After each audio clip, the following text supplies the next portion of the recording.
Welcome to Alcyon Woods in Pittman, New Jersey. This course opened in 2019 and is located within Alcyon Park.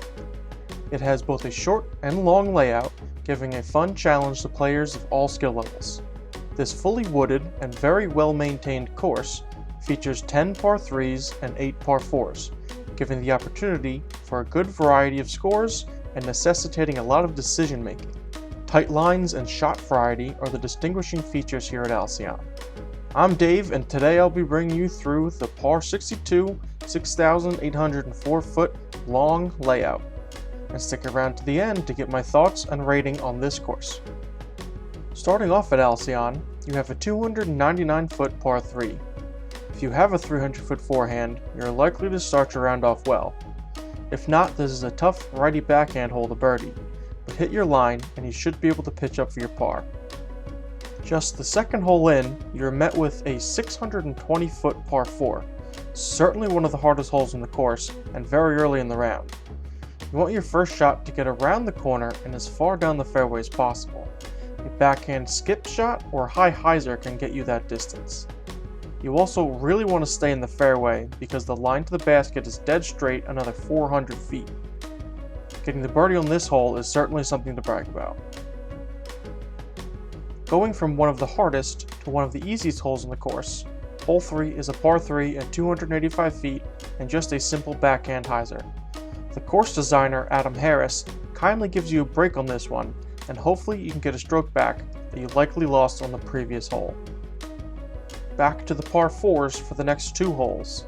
Hole 4 is 578 feet, and off the tee, you want to throw something straight until you reach the short tee pad, then have a gentle finish to the left. From there, the fairway splits into a tighter inside line or wider outside line. Forehand works well here as the basket is at the end of the tunnel and up here to the right on the slightly sloped green.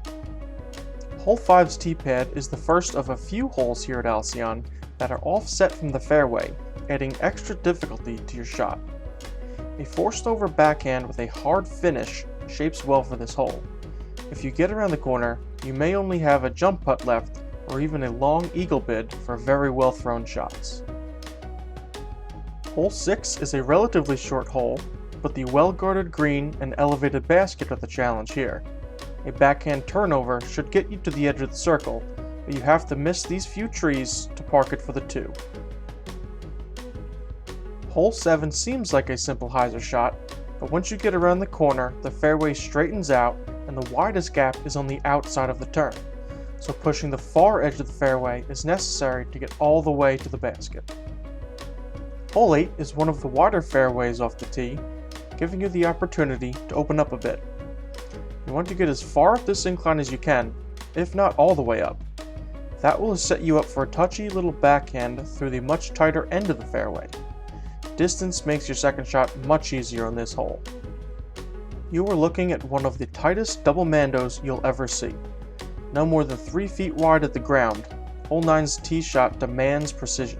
Luckily, if you do make it through, you only have a straight 216 feet left to the basket. Shortest hole in the course, but certainly not the easiest. Hole 10 is a par 4 at 514 feet. A forehand or backhand turnover will fly the fairway well, and the landing zone is around here near the grass. Depending on exactly where you land, you have a few tight gaps to choose from to throw your second shot up the stairs and towards the screen.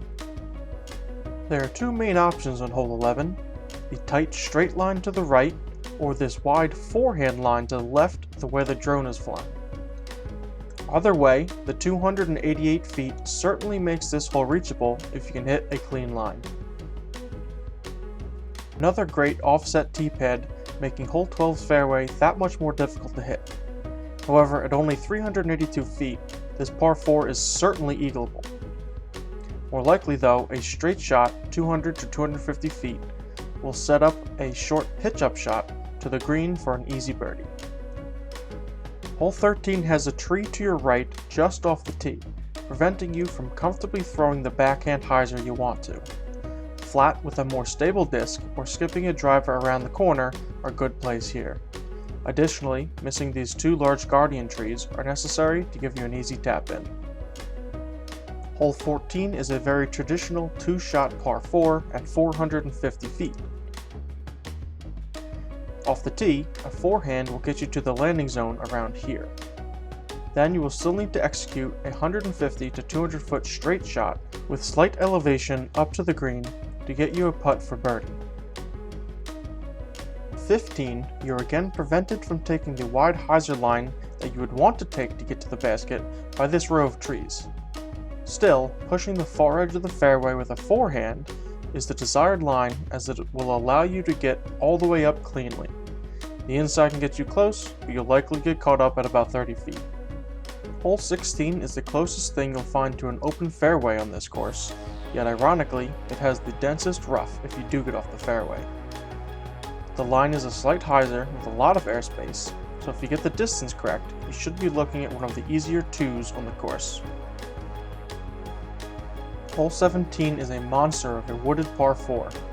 Nearly 650 with multiple tight gaps to hit and non-traditional lines makes this arguably the hardest hole in the course. A tunnel shot off the tee and a decision to go right or left of this big tree is how you ideally start. From there, over, under, or around this leaning tree while throwing another 300 to 350 on a flex forehand shaped shot is how I could see someone getting to the basket. More than likely, however, you'll be getting creative after hitting a tree, or 2. I like the challenge of this hole, but expect it to play more like a par 5 for most players. After a grueling journey through hole 17, you are gifted with a 249-foot par 3 to finish around.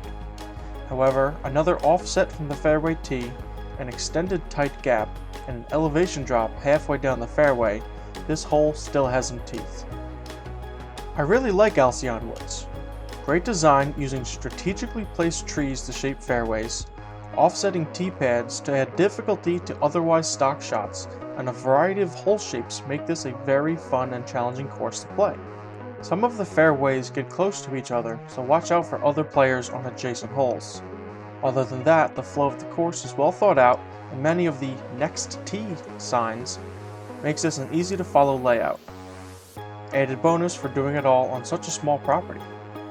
The ground, both on and off the fairway, have been cleared out very well, and along with the large paver tee pads, this course is very well maintained.